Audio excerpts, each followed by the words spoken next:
পেঁয়াজ আর লঙ্কা দিয়েছি, এটা ভাজা হোক। এরপরে দেবো আদা,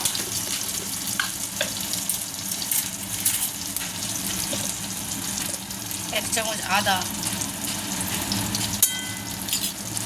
এটাকে একটুখানি ভালো করে নেড়ে ছেড়ে নেবো, টমেটোটাকে দিয়ে ভালো করে নাড়বো।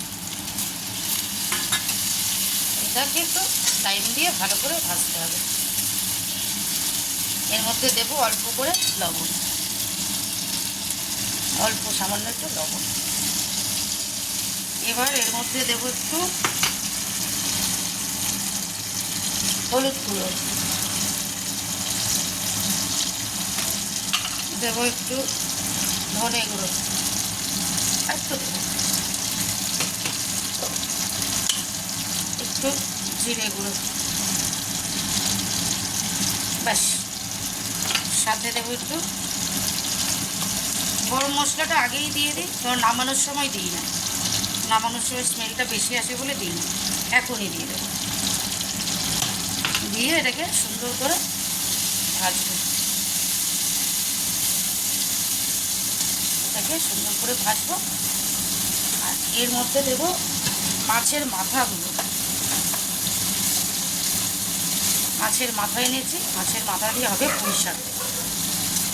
সেটাকে সুন্দর করে, এই মশলাটা তো ভাজা মশলা ছিল, গরম মশলা প্লাস এটা ধনে গুঁড়ো জিরে গুঁড়ো, ওগুলো সব ভাজা।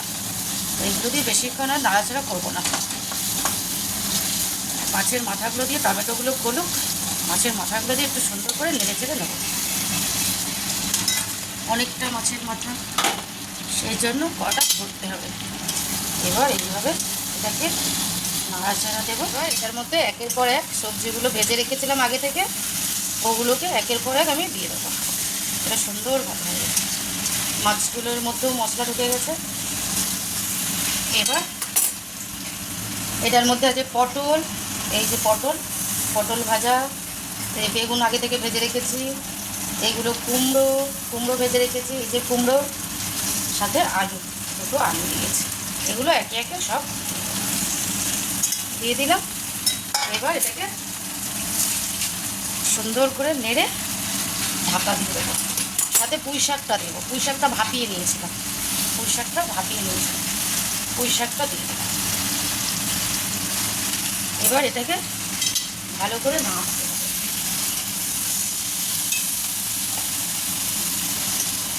এটাকে সুন্দর করে নাড়তে হবে।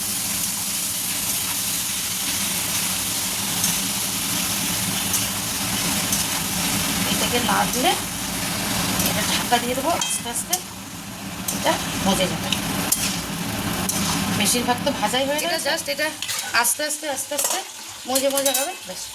এমনিটা সবই তো সেদ্ধ, জল ছাড়বে, দেখো না একটা জল ছাড়বে, ওই দেখো দেখেছো জল ছাড়বে। এটাকে খালি ঢাকা দিয়ে দিয়ে সুন্দর করে করতে হবে, একটুখানি ছিল, ব্যাস কিচ্ছু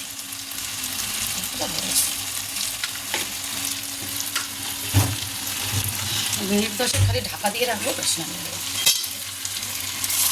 চিনিটা দিব, হয়ে গেছে তরকারি। মেয়ে খেয়ে বলবে কেমন হয়েছে।